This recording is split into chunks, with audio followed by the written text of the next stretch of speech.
Like, ooh, I think I should stop that.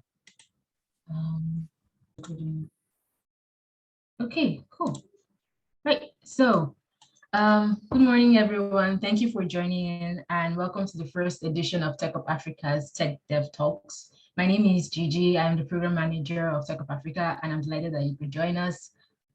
So like a bit about TechUp Africa, we are an initiative under the Pan-African Women Empowerment Network founded by Mrs. Oluwaseyi Kehinde Peters, with the singular objective of empowering at least 100 women with competence, confidence, and connections that they need to transit and succeed in tech careers annually.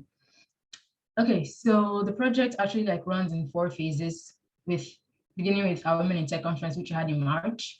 Currently, then the application and selection of onboarding of selected cohort members, which happened in like April. And then we have the mentorship program, which is currently ongoing with our 12 different career paths. So, and then lastly, we'll have the virtual career fair, which we'll be having in October after the mentorship program. So aside TechUp Africa, PAWEN also has the Aspiring Entrepreneurs Program, which if you're interested in also checking out, you can also look us up on our website at pawen.org to learn more about that and also learn more about TechUp Africa as well. So that said, as part of TechUp Africa, we designed the Tech Dev Talks as a monthly webinar to empower and enlighten members of our TechUp Africa community. So through this series, we hope to discuss important issues and possibly provide solutions to those issues that are relevant to people in tech, specifically African women in tech. So that said, I'll go ahead and introduce our speaker for today, Maxim Cramer. Please give her a virtual applause. So Maxim is the founder and CEO of MENNENIA, a coaching and consulting business for female founders in tech. She blends a deeply technical background with design thinking and strategy and makes tech simple and accessible for founders and executives. She's worked on several apps that have won over 1 million downloads on launch, won Emmys, been featured by Apple in retail stores around the globe, and more. Now she teaches a tech literacy course so founders can build products easily with more confidence. So if you have any questions for her, please remember to leave them in the Q&A box. And Maxim, thank you for joining us today. Really excited to have you share your knowledge with us today. And now the floor is yours. thank you so much. Just bear with me as I switch over the slides, which hopefully you can see now. Yes. Okay, perfect. Well, thank you so much for having me. It's extremely exciting to be here, especially as this is the first edition. And I briefly mentioned this, so I'm dialing in from London in the UK. That said, I'm half Dutch, half Ethiopian. I'm actually wearing my Tigray hoodie today. And I don't know, for me, this whole initiative is incredibly exciting, and I feel extremely honored to be here today and be part of it. So thank you, first and foremost. Now, today's talk, I was saying earlier to Gigi, I was like, okay, how do I summarize at the right level a couple things that I really want to talk about? Because as I'll give you my proper intro in a minute, but you know, when we get into tech, we learn a lot of technical skills. There's a lot to learn, right? The syntax, a programming language, or even if you are in a different role, you're not a software engineer, but you are in marketing or in HR, right? There's a lot going on in the tech world that is new. But then you start to realize as you're in it, things keep changing. Add to that the fact that we, you know, as women oftentimes have other things going on in life that we want to make sure that we attend to, like family in our home. So how do you balance all of that? And how do you make sure that you stay relevant and able to keep up with all the changes in the industry? So that's kind of what I want to talk to you about today, going beyond just the code. So welcome, I'm really excited you're here. As Gigi said, I'm Maxim Cramer, I'm the founder of MENNENIA. At this point, I've been in tech and startups for over 10 years, which is a bit weird for me to say. I've been a software engineer, a design technologist, a UX designer, and a consultant. But now I started my own business, MENNENIA, where we're empowering 100,000 women founders to confidently create technology for a better world, closing the tech literacy gap in business together. And the reason we do this is because, we're all using technology at the end of the day, but too much of it is still created by a very small group of people. And the way that we see things is we want a world where innovation is effortlessly created by all the diverse people that it aims to serve. In order to get there, there's a couple of things that we believe in, which is fundamentally that technology is about people. Technology can be incredibly simple. It's an exciting field, and it shouldn't bankrupt founders. So that's a bit about what I do now, but you're there being like, I've got a career in tech, like, how do I maintain that? And so I'm going to go back a little bit to how I started and some of the lessons I've learned having been in this industry for a little while now. So I'm not going to lie, I was extremely lucky. I was 5 years old and we got our first computer. It was 1995. It ran on Windows 95 and it was a very old, bulky computer, and it was gorgeous. I fell in love with it instantly. I asked my dad, I was like, what is this thing? And I got obsessed with trying to figure out what I could make it do. And it's funny because, I think it was just before, well, I will have started school at that point, but like, it was in those very early stages before people told me that as a girl, I'm not supposed to do stuff with computers or be on computers and all that kind of stuff. And my parents were really open with it and, encouraged me to do kind of anything that I was curious about. Now, the only reason I'm still in tech really is because I was extremely curious and extremely stubborn. Because as I got older and I went to high school and I started taking advanced maths and advanced physics, I was one of 7 non-white people in my school of 700. And I was one of 5 girls in my kind of advanced maths classes out of 120 people in my year. And so the teachers would tell me, oh, I don't think it's a good idea that you're doing maths or all of these things. And I was like, but I want to, so I'm going to do it anyway. So yay for stubbornness. That comes from my mom 100%. And so thankfully I didn't let them discourage me, but I could have been, right? And these are some of the things that are really frustrating to look at now that I'm a bit older, because I was like, we put so much effort trying to get more women into STEM, but here we have people actively discouraging us from exploring these different interests, because that's the other thing. I was extremely curious and I had a lot of interests, such as medicine, but also fashion, beauty, design. I was at some point really looking to become a graphic designer, but ultimately I made my way back to technology. And I did not know what the next 10 years in the industry were going to be like, but I did end up studying computer science. And when I studied computer science, the iPhone came out. And that really changed things for me, because I never thought, like, no chance that I was going to be a software engineer, because it was just too boring. But then this little device, allowed me to make widgets, apps, cool things that people could take with them into their everyday life. And I was like, you know what, that I like. So I ended up in apps, in the app development world. So when I was 23, I worked on a project called SwiftKey for iOS. We had just 3 months to build the entire app with the team that you see there, which is quite a small team to do such a project with. But we were, we were lucky, we were successful. We got over 1 million downloads on the first day. SwiftKey got acquired by Microsoft. And so it was a bit of a ride to be part of such a wonderful project. But I experienced that very early on in my career, and I don't think I was completely ready for the roller coaster of the tech industry. And so by 25, I started having panic attacks, which was something really, really new to me. I have had my own experience with depression before, but never anxiety. I was never a nervous person. I was never worried about things. And now suddenly I found myself worried all the time, to the point that I couldn't breathe, which was a bit strange.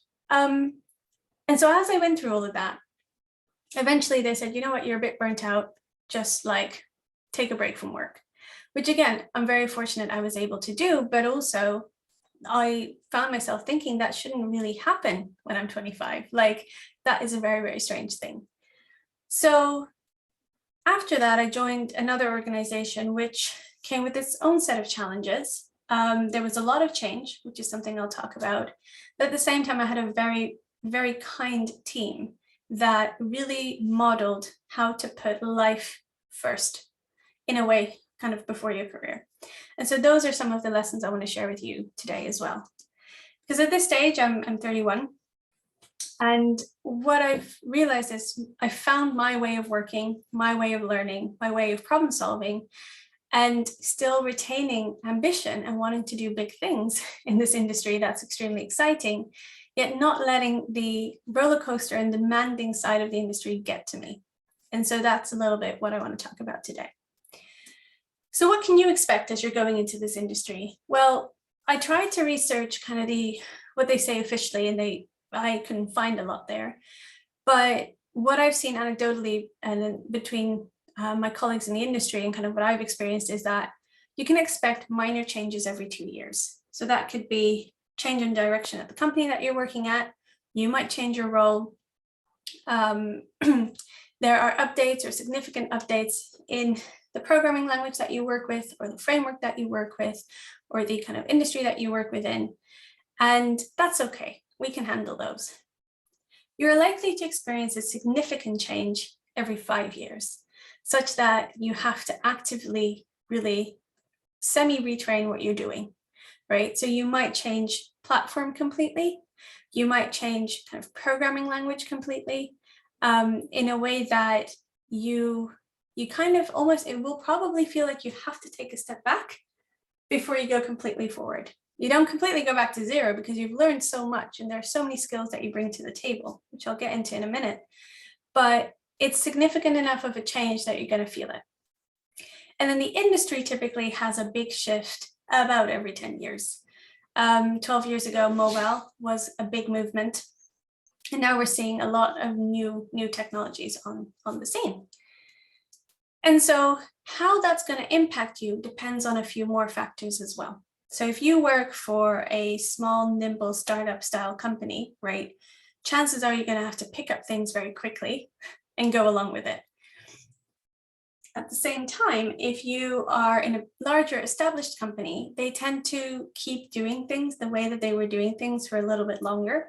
And so there might be a bit of a delay in terms of how you have to, adapt to change. And you might have a little bit more time to do so, which is nice. It also depends a little bit about their tech stack, or what collection of technologies are they using to do what they do. If they have a lot of proprietary technology, that is in-house technology, with their own custom programming languages and their own custom systems, that actually stays a lot more relevant for a bit longer because they have their own way of doing things, so they're less impacted by what's going on around them. At the same time, the biggest change for you then will probably come if you leave that company, because suddenly everything that you've picked up in that context, you have to kind of relearn how to apply that in your next role. Again, nothing is wasted ever. It's just an adjustment period that, we all go through. And then lastly, funding and marketing trends can also impact things. I don't know how much everyone's been following it, but at the moment in tech, funding is starting to dry up a little bit. There's less VC funds available for startups. And so people are trying to stretch their runway, or how long they can keep the company running based on the funds they have currently, for a bit longer. And that also changes the approach and risk to technology. So there are a couple ways of how things can impact you. Now, today, I'm not going to go through the current trends and frameworks, because I could do that and then this talk is going to be outdated by tomorrow. Maybe not tomorrow, but in a little while. And so instead, I want to look at some of the inner skills that we need in order to stay relevant, no matter what the trend, really. And there are a couple that I want to shout out. So we'll go through all of these in stages, but problem solving is an essential skill. That's basically what you're doing as an engineer. Learning how to learn is one of the best things you can do for yourself. I also want to talk a little bit about the stereotype in tech, how to embrace your strengths and why that's important, and looking at your own routine. So the one universal skill that you require, I would say, as an engineer, is to be really good at problem solving. I mean, I think this is helpful with just about anything from event management to life, but specifically technology is nonstop problem solving. It's a running joke that an experienced engineer is just better at Googling, problem solving, because they get better at figuring out, okay, what could go wrong here? You know, what might be going wrong here? And how do I get the right information to figure out what's going wrong so I can actually make it do what I'm trying to get it to do? Whereas oftentimes when we start out, we're a bit like, there are so many possibilities and you don't even know what half of the possibilities are. And so you're just trying to work out, why is it not working, right? Now, there are a couple tips I have in that case. One is, this is a brilliant book. It's called The Checklist Manifesto, which if you're into reading, I would recommend that book. But it's creating your own checklist version of, have you tried to turn it on and off again? I found that extremely helpful. Over time, you'll internalize it and you'll do it automatically. But in the beginning, sometimes we forget to check certain things. Oh, did I misspell a certain variable? Did I check the output in the debugger? Have I put a right breakpoint? For those of you who aren't software engineering all the time, maybe some of that doesn't make sense, and that's totally okay. But you can create your own checklist manifesto. Like, for example, before doing a webinar or before doing an event, have I double checked all of the things? What happens when you do that is it takes some of the stress off. It's not because we can't do it or we don't know it. It just makes things more automatic and much easier. So that's something you can apply kind of to anything, really. The other thing is what's typically and endearingly in the industry called the rubber duck.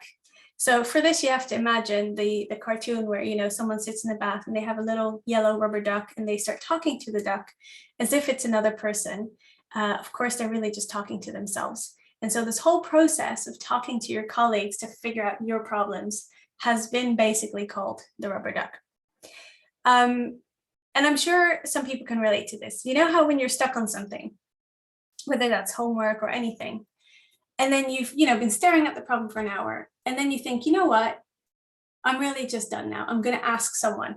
And by the time that you tell that person everything that they need to know, you're suddenly like, oh wait, I think I know what it might be. And you run back and you try and fix it. It's the exact same thing with software engineering. And so something that I started to find really helpful was to write a full message to a fellow engineer. If you're using things like Slack or any kind of chat within a company or so on, right? You can write a message to a colleague without sending it, describing all the information that you know they would need in order to help you. And oftentimes, again, that gets you unstuck. Lastly, if you really feel like you're not getting anywhere, just take a break, go for a little walk, make a tea, whatever it is that you do. Which I'll talk a bit more about later as well. But in the meantime, your brain still is like trying to solve the problem, and it's likely that it will. And, we're colleagues for a reason. We work together for a reason. And so if you are on the shy end and you don't feel like you should ask people, you should absolutely ask people. Something I like to do is I keep a note of everything that I've tried, more or less. And so by the time I talk to my colleagues, I'm like, listen, I've tried this, this, and this, and this. What do you recommend? And you can have a really, really productive conversation together on how you can solve things, right? So problem solving is really at the core of software engineering. And what's nice about it is those skills come with you everywhere you go. It doesn't matter kind of what programming language or whatever it is that you're writing in or what you're doing. But what do you do then when change does happen? Well, we learn how to learn again. And I think the difference with that nowadays is that we're expecting it. We're expecting to always have to change things because, quite frankly, technology doesn't stand still, as we know, and as I discussed earlier. There are going to be new platforms. Like, for example, the metaverse now is a whole thing. I'm still a bit like, okay, guys, it's a bit buzzwordy. But at the same time, people are genuinely building really, really legit things for it. There are new frameworks coming out. There's new languages always being developed. And so we're always learning. And this isn't necessarily new information to us. We know this. But we can't forget that we're still human. And so that this process isn't always easy. We do respond to it in a very human way. So I mentioned earlier that after SwiftKey, I left and I joined another company, which is Artsy. And that was an interesting roller coaster because at that point, I was an extremely competent engineer. I was good at iOS development. I could write iOS or iPhone apps well. But we decided as a team to move to a whole different way of doing things. We went from, if you're familiar with it, Objective-C, which is Apple's old language, they now have Swift, to going to React Native, which is Facebook's whole platform for writing mobile apps, which is done in JavaScript. And so not only are you changing language, you're changing framework, you're changing editor, you're changing the entire debugging method and stack. Again, this may be relevant for some and not others, and that's fine. But like, there is a lot of difference between those two setups. And so what was challenging was that someone would ask me to do something, right? Maxime, can you create this section of the app? Oh yeah, that'll take me 2 days. Turns out it took me 2 weeks, because the speed at which I was able to do things suddenly wasn't the same rate at which I could do it in the new system. It's a little bit like, say that you're a marathon runner, right? Or even just a 5K. And then something has happened, unfortunately, you have an injury, right? And then you want to get back to running. You're not going to hit your same speed that you started off with before something had happened, right? It's normal to have to kind of warm up again, and that maybe it takes you twice as long at the beginning, and eventually you'll get there again.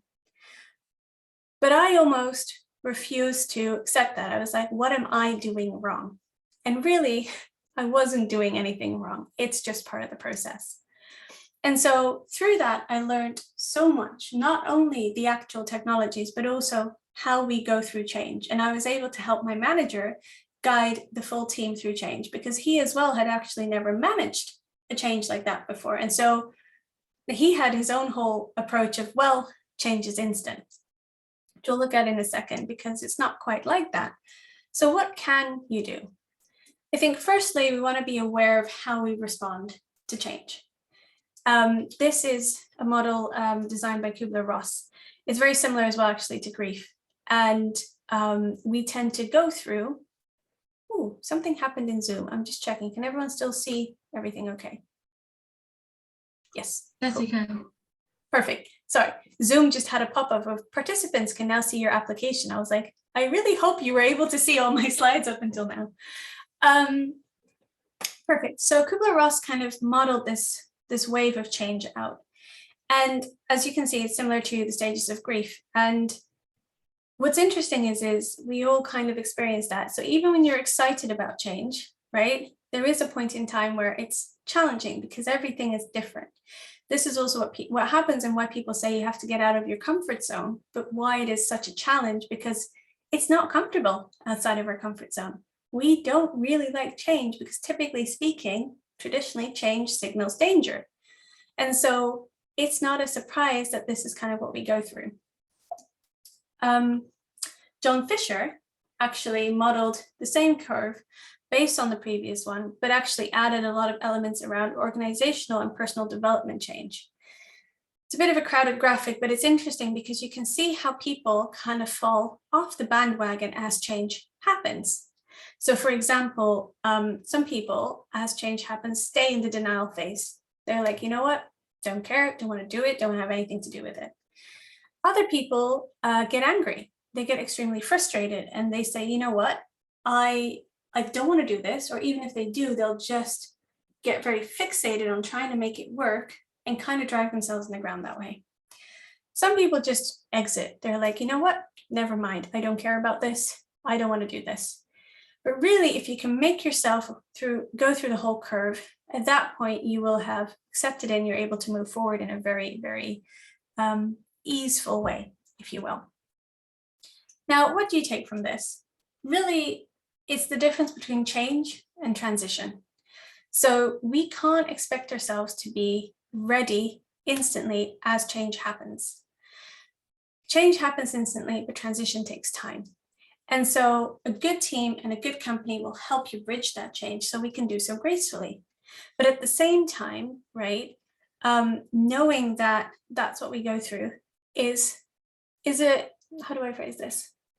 It's a comfort, because that way we don't have to get frustrated at ourselves for being frustrated, because at that point, it's just a whirlwind that you don't want to get into. Now, beyond just change, whether it's something you've chosen or happens to you, learning something new is its whole own roller coaster, which funnily enough follows a very similar curve. At first, we're extremely confident and we think, yes, we can do this. And then we realize, oh, hold on, this is actually a bit more challenging than I thought. And of course, again, everything balances out. The reason that tends to happen is based on the hierarchy of competence. And so when we start out, and this is the case with anything, we're not quite sure about what we don't know. We don't know just how new we are to everything. And so as we get better at things, we start to realize, oh, hold on, I can see what good looks like. I can see other people doing things. I understand that that takes a certain level of work, but you're not 100% able to do it just yet, which is, again, completely normal. Then after a while, you're like, okay, I am actually consciously competent at what I do. So I know I'm doing something well, and I know that I'm doing it well, and I have to, I'm really locked in. And then ultimately comes mastery. You just do stuff because you're good at it, and you don't even realize you're doing it. And that's the ultimate goal if you want to go all the way with a skill. But we don't have to become masters at every skill. Now, what's interesting is you might look at other people and think, oh, but they were able to just pick it up like that. Everyone goes through these stages. The question is, how quickly do you go through them, right? If something is completely new, it's going to take you a while to climb up. At the same time, when something is very similar to something else that you've done, maybe you've already done music with one instrument and now you're doing it with another, or you've cooked one dish and now you're cooking another, it becomes extremely easy to go through this very, very quickly, sometimes almost like as if it looks instantly. And so I wouldn't look at other people and see kind of how they've gone through that in terms of timelines, because we're all on our own timeline there, but know that it takes steps and sequences to get good at something. And that's all great. But how do you then do that? Well, in my opinion, you want to leverage how you learn best, because that's going to make a huge impact in how quickly you're able to absorb what you want to do next.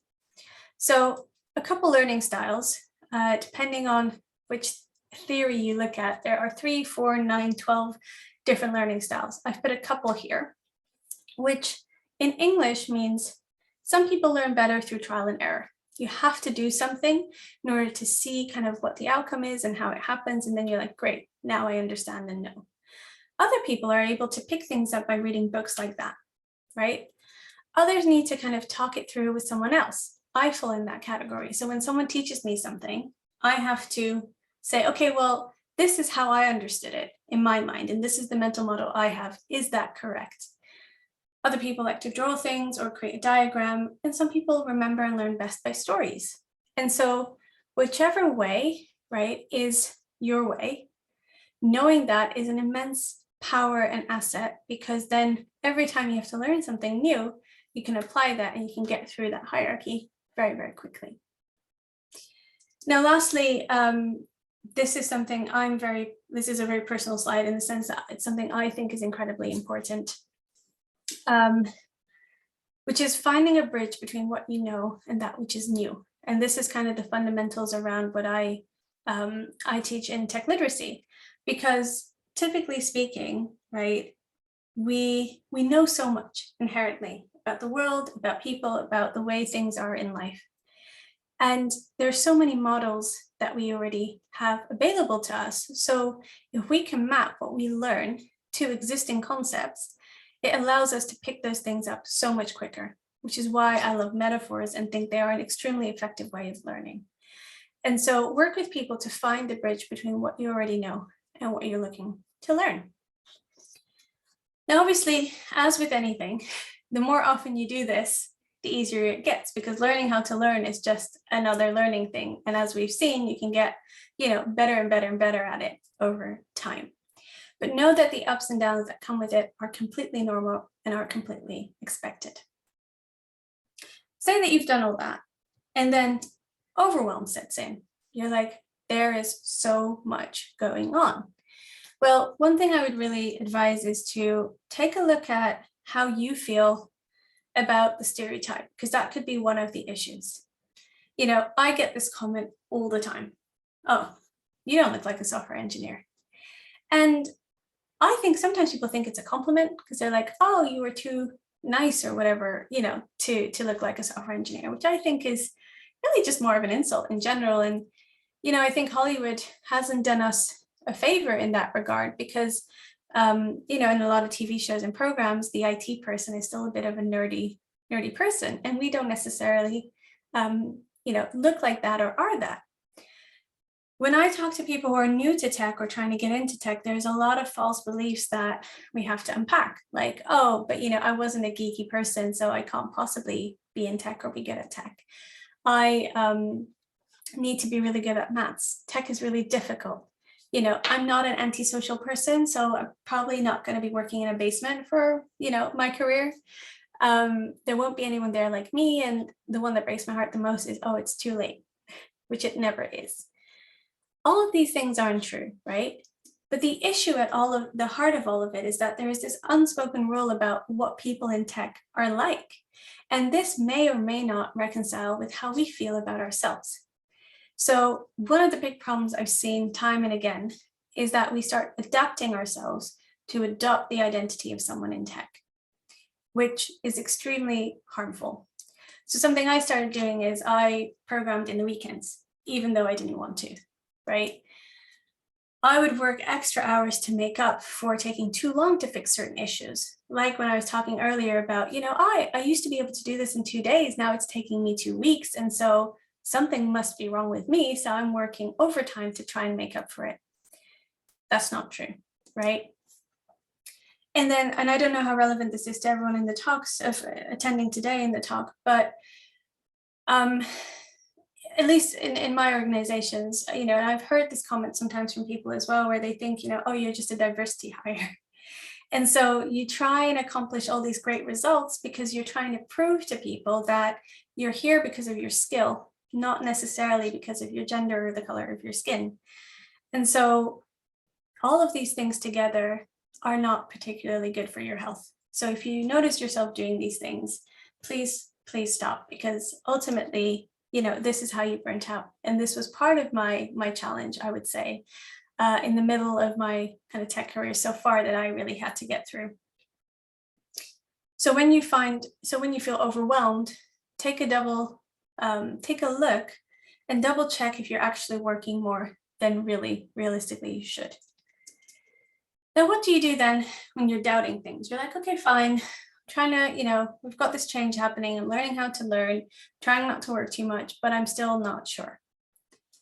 Well, embracing your strengths, again, is one of the best things you can do, because to the point of the stereotype, we feel like there's a cookie cutter model that we all have to follow, which we don't, right?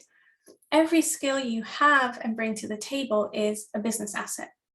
So whatever you think is just normal for you to be good at, that isn't the case for everyone. For example, myself, right, I realized quickly that I was definitely a people-focused engineer, and I was extremely good at UX design. And so I moved into prototyping and very user-centric development.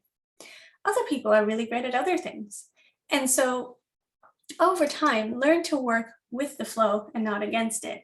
Yes, there are certain base skills that we want to learn, but at the same time, right, as we get better at things, we start to realize we specialize in things. Just like doctors aren't, typically speaking, experts in everything, right? They either go into neuroscience, or they go into endocrinology, or they become a cardiologist to function with the heart, or even when they are a GP and they are a general practitioner, quite literally, right?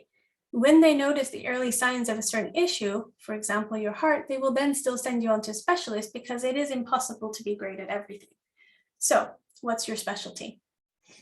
And change actually presents an interesting opportunity, because as things change and are up in the air, it's actually a perfect time to transition a bit closer to that which you are interested in and that you want. So what you notice over time is that you end up specializing.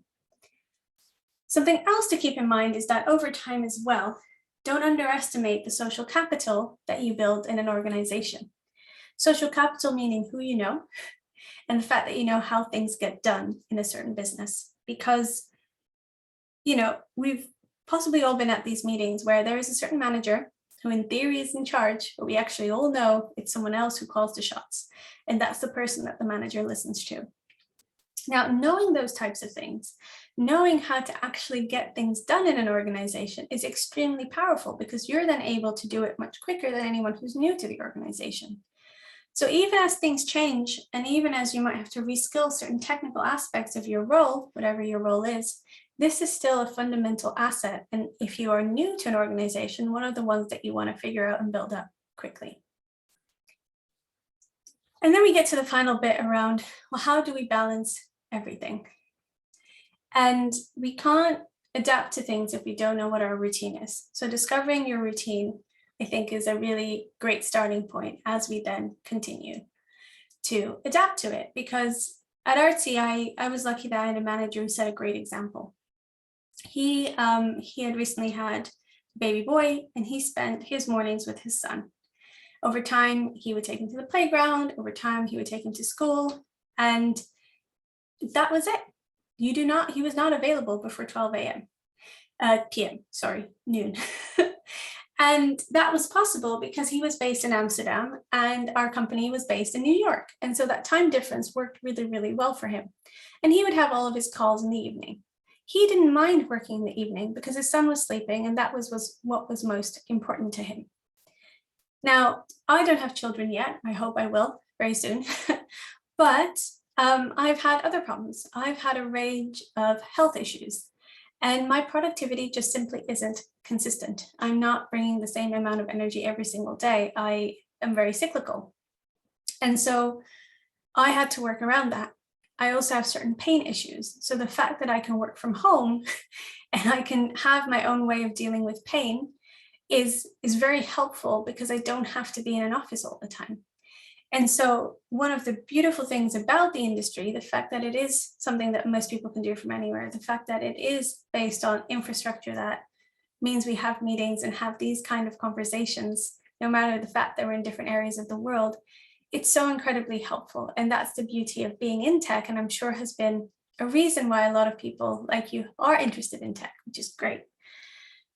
And so leverage that, right? Like, what is your routine? What are your criteria? What is it that you want your job to do for you as you balance it with everything else in life? Thinking back to the problem solving, right? If I'm working from home, I can step away from the computer to kind of keep working and let my mind think. But at the same time, I can tidy the house. I can start on dinner, right? If you're in the office, it's not necessarily things you can do for home, maybe, but you can stretch your legs, have a walk, have some tea, and maybe make a phone call that you needed to do, or, schedule that appointment with your dentist. Either way, I think over time, it's normal to kind of fuse work and life. Now, this speaks for itself, right? It's not a whole presentation about self-care, but do take care of yourself, because whether that's through exercise and meditation, or just laughing with your friends, with your family, with your kids, this is why we're alive. This is why we're here. And so whatever it is that is your thing, make sure that you make time for that, because ultimately, right, doing it your way is possible. You can create your own routine. I would just say join organizations that have good culture, and ask your teams for support when needed. When things kind of get out of whack sometimes at home, you'd be surprised how, if you ask, what people are willing to do to accommodate things.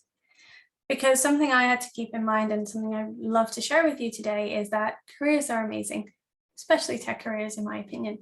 And of course, we need jobs, right? We simply need them. But ultimately, it's not worth giving our life and every single ounce of energy and time to our work. So I never fully expected the career that I had, even though I was young, right?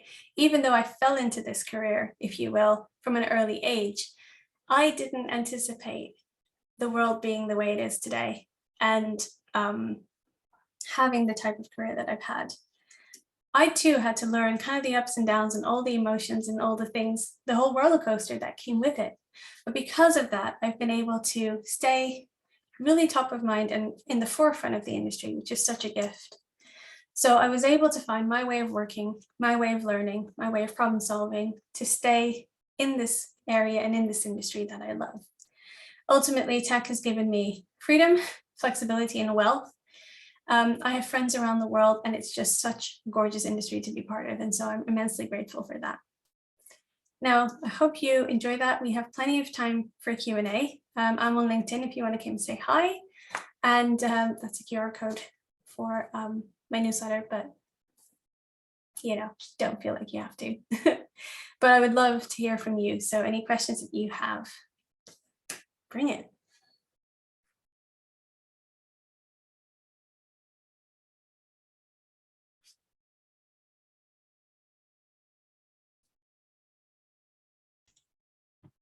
Thank you so much, Maxim. It was quite an impactful talk. Please, if you have any questions, please leave them in the Q&A so Maxim can answer them. Lovely. I see here someone that says, it's been describing how they've been feeling. I don't know if you want to pop out, Blessing. I'd love to hear from you. But I think that's, I was saying to Gigi earlier, like I was a bit unsure just what angle to take necessarily. But at the same time, I know that we feel a lot of things when we're trying to get into this industry, especially as women of color. And so I feel like if I don't shout them out, I'm not doing it justice. So I'm really glad that that resonated. But if you want to talk a little bit about it, I would love to hear from you. First of all, thank you so much for the presentation.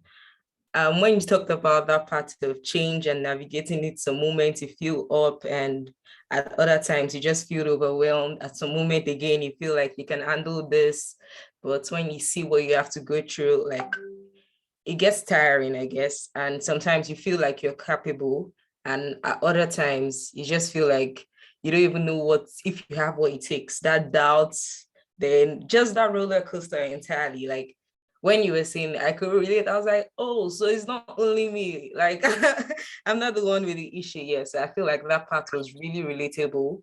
And the parts where you said that you just have to like leave your computer sometimes and let your mind keep doing the thinking, because really you trying a lot of stuff on the computer it won't help you solve the problem faster. So, and the part when you said that just composing a mail describing the exact problem and just not sending it first, just letting your mind see what you're dealing with, articulating it properly.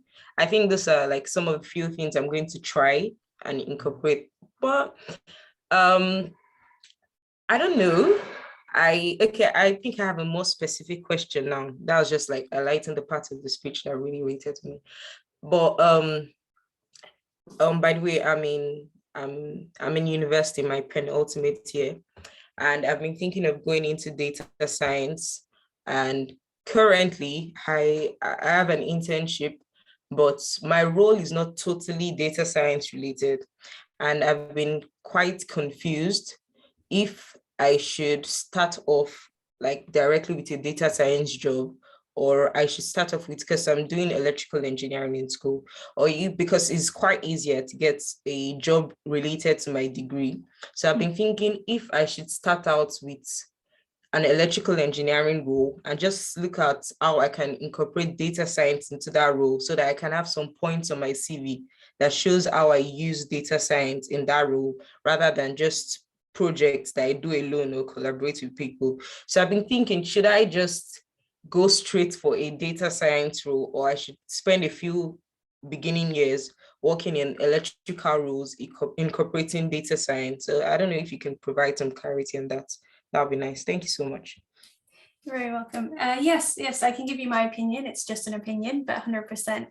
And I'm glad the talk resonated, and I just want to indeed highlight the roller coaster is 100% normal. You have 100% of what it takes. We all do. So thank you for sharing that. So have you applied? I think one of my questions is, have you already started applying to data science roles? Yes, actually, yes, I started applying earlier. Yes. Okay.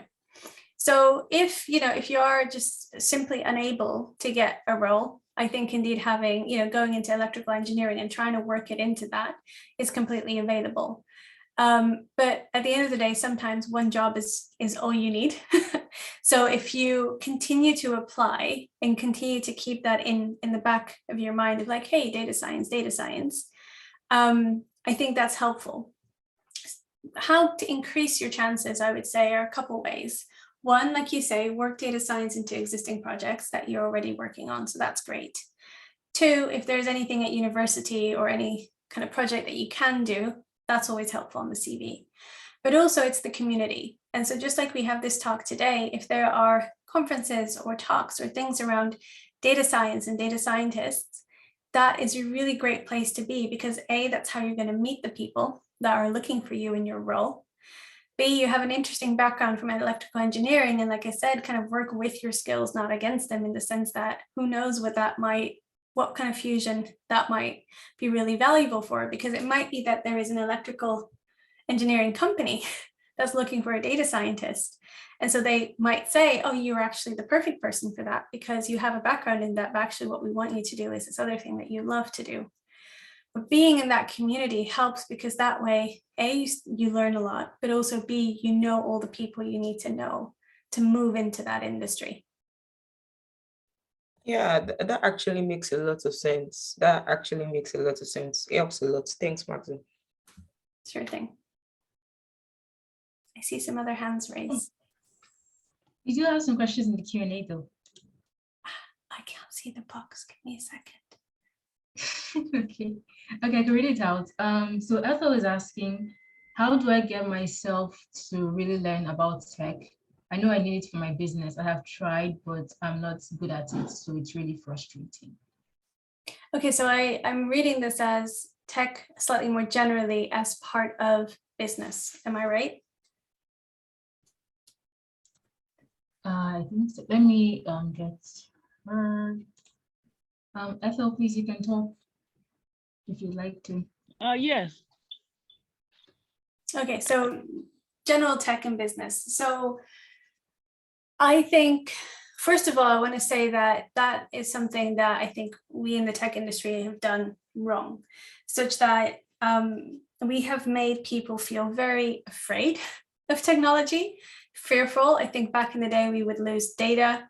People are like not sure what to touch and what to do because we aren't quite sure what happens next. Like it's hard for us to picture every stage of the interaction with anything in a computer. And so we're really worried about kind of using technology in case we might break things or mess things up.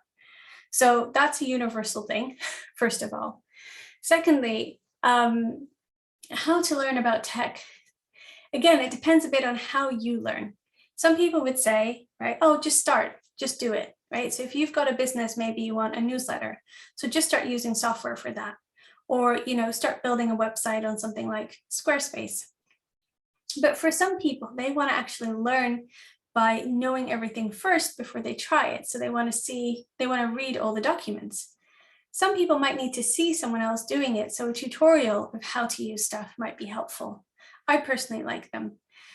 So I would work backwards. What is the goal that you're trying to accomplish in your business? Is it to sell more? Okay, in order to sell more, what do I need to do? Do I need to get more people in or traffic? Great. How can I increase traffic? Is that something I can do on the website? Okay. How do I do that? Let me research, whether that's articles or YouTube videos or just trying it, right? And then now you have a really concrete goal for why you're trying to get through the mess of tech because it's actually doing something for you in your business. And if you know how you best absorb that information, you can then look at the right materials in order to try that first thing. And then as you do more, you get more confident with it. And before you know it, you'll be using tech in every way in your business. Thank you so much. Thank you. Sure. Okay, awesome. We have several questions now. Okay, so Great is asking, what tips can you give someone that's transitioning into tech and wants to apply for a job but feels like they haven't learned enough? Hold on, because I found the box and so I was trying to, which question was this? Sorry. The third one, great. Yes, what tips can you give to someone's transition? So I think my first thing is I'm going to challenge you. Who's saying that you haven't learned enough? Maybe you have. right? I think this is, again, something that we do a lot. We feel like we need to have everything ready before we go into battle. It's like everything has to be polished and we need to know all the things. And that isn't always the case. So what might be happening is that you're trying to apply and you're kind of struggling because people are expecting a little bit more. Maybe they are expecting certain bits of experience. So the question then becomes, how can you get that experience? But sometimes as well, as I mentioned earlier to Blessing, is the way the job market tends to work, right? Is we think it works based on merit and we think it works based on applications.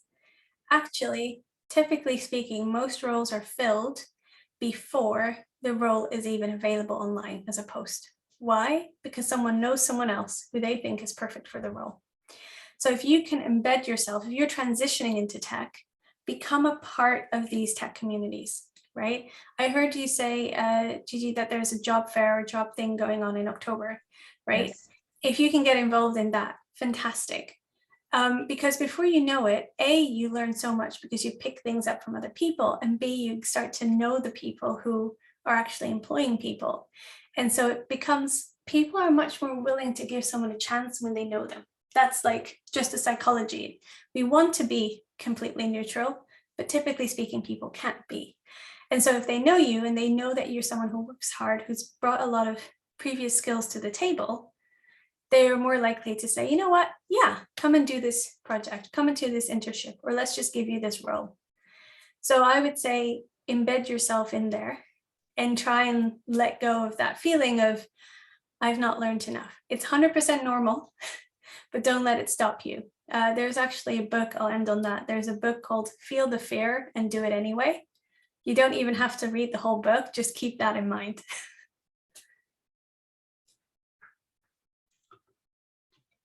I hope that answers your question. Great. So I think we're almost out of time, so we'll just like take one more question, and then if you have any other questions, please reach out to Maxim on LinkedIn or something, or yeah. So I think there was a question in the comments. Yeah. Damilola is asking, what advice will you give to someone trying to figure themselves out in a tech world? As I tend to have that issue where I could choose one path and then say I should go for another path because of imposter syndrome and poor mental health. Right, so what I'm reading in there, and I don't want to put words in your mouth, what I'm seeing there is indecision, right? Like kind of wanting to know the answers before doing it, like what is the best path and how can I do it? I think ultimately the only way to find out is by doing, right? And I think we sometimes fear that we can only, once we choose a path, right, we can't go back, we can't change. And that isn't necessarily the case. We can always adapt and bounce around. And so I think start with what is most helpful for you now. If you do have kind of mental health issues or imposter syndrome, and it is a lot for you to kind of just dive into the deep, deep end, maybe one of the paths is a job that, or an organization that's very warm, friendly, welcoming, where you feel at ease, right? They may not be Google, but they are really perfect for where you are right now. And you can work there and over time build up your confidence a little bit. And then in a couple of years' time, you might say, you know what, I'm now ready to go and jump to this other thing. And nothing should stop you from doing that. Like you can do that. To answer someone else's question that's kind of linked in, Success here asks, talking about your skills being a business asset, the fact that I did UI and UX, if I can talk about that a little more, I'll answer your question at the same time, because what happened for me is I started at SwiftKey. It was a really nice place. And I was fortunate that I fell into that project. Now, naturally, I didn't even talk about this. I wrote my own app in 2012 called Beauty Geek, where you could scan beauty products and buy them online. And I wanted to know if it was working. So I went to the big shopping street here in London, and I literally stopped women in the street and I was like, hi, can you test my app for a minute or two? And everyone said yes, just so kind. They were all willing to do that. What I didn't realize is I was doing user research, which is part of UX. And so fast forward to when I was at SwiftKey, I was working on the app, and naturally we needed people to do that kind of stuff. And so I started to do a mixture of programming. I created all of our prototypes. I was testing every single week with real people to make sure that what we were building was actually usable. I couldn't have guessed that before I did it, if to answer your question, right? I didn't, as much as I love design and have informally learned so much about that, I didn't have a UX degree, for example, or human-computer interaction. So I wasn't applying to design roles. I didn't have a portfolio. But because I did that stuff at SwiftKey, I then, a couple of years later, ended up working for Autodesk as a senior principal design technologist, who is a programmer that sits in a design team. And it didn't matter anymore that I didn't have a design degree, because I had my experience at SwiftKey, I had my experience at Artsy, because I was always naturally doing that kind of stuff. To Blessing's earlier point about data science, I had combined everything in a way that now I was able to go there. So to kind of summarize that, we can't always know everything before we start. We learn by doing, right? Even though if you have a different learning style, ultimately one of the ways we learn is by doing. And so start where you feel ready right now, maybe a little bit past ready, right? You don't want anything too comfortable. You do want to be like, okay, I'm just going to go for it. But start there and then see where that takes you.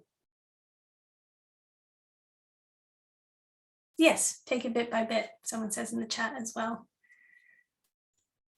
Yeah, so we have like 4 more minutes. We can do one more question. Yeah, we could take another question then. Unless you want to wrap up or you want to say a couple of things to end on, Gigi, that's totally fine too.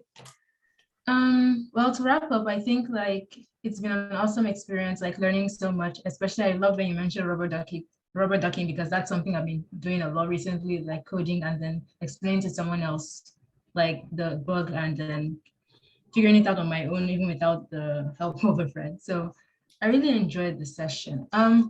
So to close off, if you'd like to follow Maxim on LinkedIn, the link to her LinkedIn account is in the chat. Also, if you would like to follow us on Twitter, LinkedIn, Instagram, or you want to check out our website, it's also in the chat. So I think, yeah, we already have like 3 more minutes. So if you have any like comments, I don't think I can take any of the questions, like comments and stuff. You can see them in the chat. I'm glad everyone is having an awesome experience. Thank you so much. Yeah, so I think we can wrap it up then.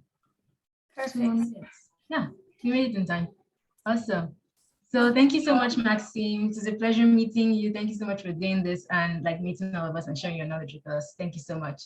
Of course. Thank you so much for having me, everyone. Yeah, and thank you everyone for joining in. So next month we'll stay updated and then we'll send out emails about the next topic we're going to have. So have a wonderful weekend. Bye.